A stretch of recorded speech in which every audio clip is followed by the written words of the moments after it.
Hey guys, welcome to back my channel. और इस video में हम देखेंगे इकोनॉमिक्स से जुड़े कुछ इंपॉर्टेंट क्वेश्चन जो सभी एग्जाम्स के लिए उपयोगी हैं, like UBTR staff nursing, UK triple SC, UK PSC, UPSC and other state level के जो एग्ज़ाम्स हैं, अदर सेंट्रल लेवल के exams like SSC, MTS, SSC, CGL, NTPC, railway. तो सभी एग्जाम्स के लिए उपयोगी हैं। तो देखते हैं क्वेश्चंस। ठीक है, तो चलते हैं क्वेश्चंस की ओर।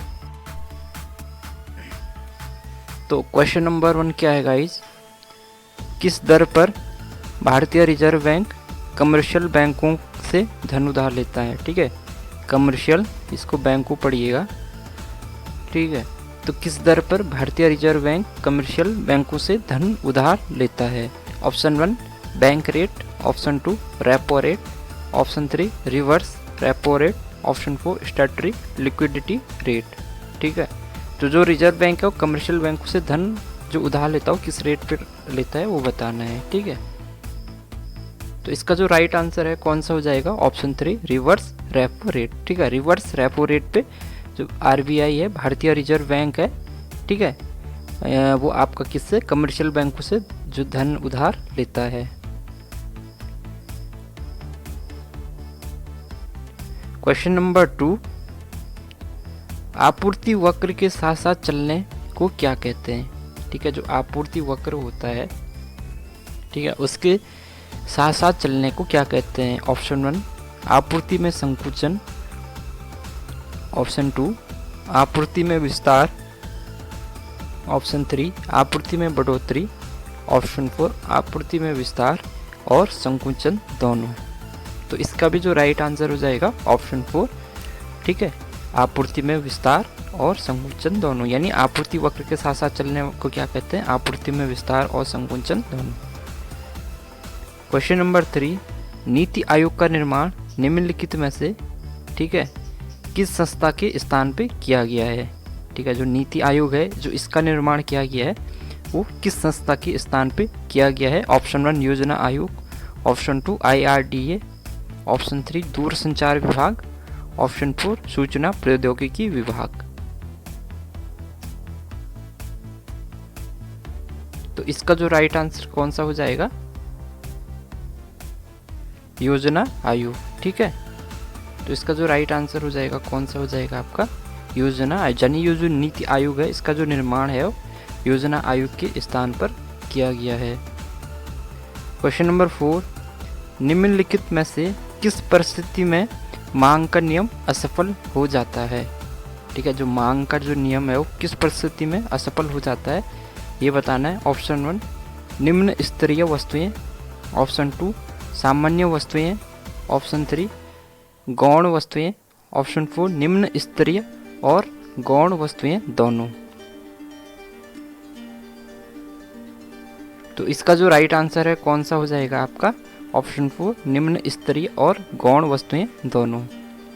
क्वेश्चन नंबर 5, जिस बाजार संरचना में केवल, ठीक है, डॉट डॉट डॉट विक्रेता होते हैं उसे एकाधिकार कहते हैं। यानी यहाँ पे बताना है, जो नंबर होगा वो बताना है कितने वहाँ पे विक्रेता होते हैं, उसको क्या कहते हैं? एकाधिकार कहते हैं। यानी जिस बाजार संरचना में केवल डॉट डॉट डॉट विक्रेता होते हैं उसे एकाधिकार कहते हैं। ऑप्शन दे रखे हैं 1, ऑप्शन 2 2, ऑप्शन 3 5, ऑप्शन 4 10। तो इसका जो राइट आंसर है ऑप्शन 1। ठीक है, एक हो गया इसका आंसर। जिस बाजार संरचना में केवल एक विक्रेता होता है उसे एकाधिकार कहते हैं। ठीक है, जिस बाजार संरचना में केवल एक विक्रेता होते हैं उसे एकाधिकार कहते हैं। क्वेश्चन नंबर 6, निम्नलिखित में से कौन सा खाद्य सुरक्षा प्रणाली का एक घटक है? ठीक है, निम्नलिखित में से कौन सा खाद्य सुरक्षा प्रणाली का एक घटक है? ऑप्शन 1 सुरक्षित भंडार, ऑप्शन 2 न्यूनतम समर्थन मूल्य, ऑप्शन 3 उचित मूल्य की दुकानें, ऑप्शन 4 मध्याह्न भोजन यानी जो मिड डे मील है। ठीक है, तो इसका जो राइट आंसर है कौन सा हो जाएगा? सुरक्षित भंडार। ठीक है, तो खाद्य सुरक्षा प्रणाली का एक घटक है वो बताना है, तो यहाँ पे ऑप्शन 1 सुरक्षित भंडार इसका right answer. Question number 7, Bharat में ग्रामीण क्षेत्र के लिए आवश्यक औसत कैलोरी कितनी है? ठीक है, जो ग्रामीण क्षेत्र हैं भारत के, वहाँ पे जो आवश्यक औसत कैलोरी उनके लिए कितनी है? Option 1 2100, option 2 2200, option 3 2300, option 4 2400। तो इसका जो राइट आंसर हो जाएगा ऑप्शन 4 2400, यानी जो भारत के ग्रामीण क्षेत्र हैं उनके लिए जो आवश्यक औसत कैलोरी कितनी है 2400। क्वेश्चन नंबर 8, स्वयं सहायता समूह बचत और नमन, ओके सॉरी ये ऋण हो जाएगा आपका, ठीक है ये ऋण है। स्वयं सहायता समूह बचत और ऋण गतिविधियों से संबंधित निर्णय कौन लेता है, ठीक है। स्वयं सहायता समूह बचत और ऋण गतिविधियों से संबंधित निर्णय कौन लेता है, यानी जो स्वयं सहायता समूह होता है उसमें जो बचत और ऋण की जो गतिविधियां होती है उनसे जो संबंधित निर्णय है वो कौन लेता है, ये बताना है, ठीक है।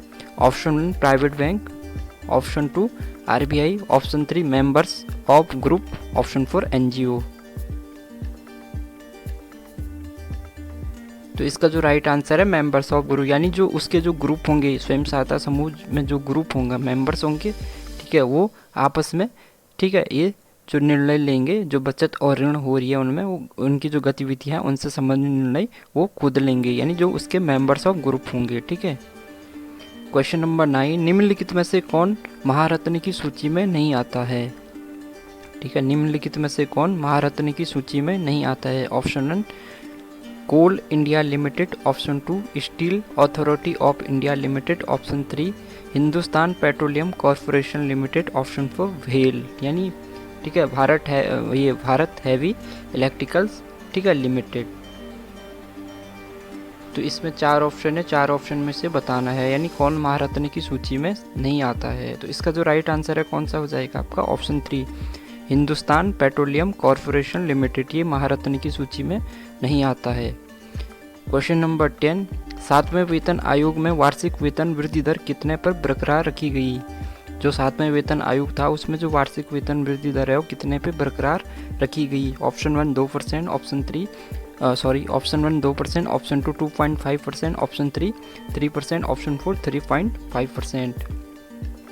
तो इसका जो राइट आंसर है 3%, ठीक है। 7वें वेतन आयोग में वार्षिक वेतन वृद्धि दर कितने पे बरकरार रखी गई 3% पे। तो ये कुछ क्वेश्चन थे जिनको समझ में नहीं आया होगा, ठीक है। जो हिंदी थोड़ा जो है यहाँ पे डिफ़िकल्ट है तो इसलिए जो है आप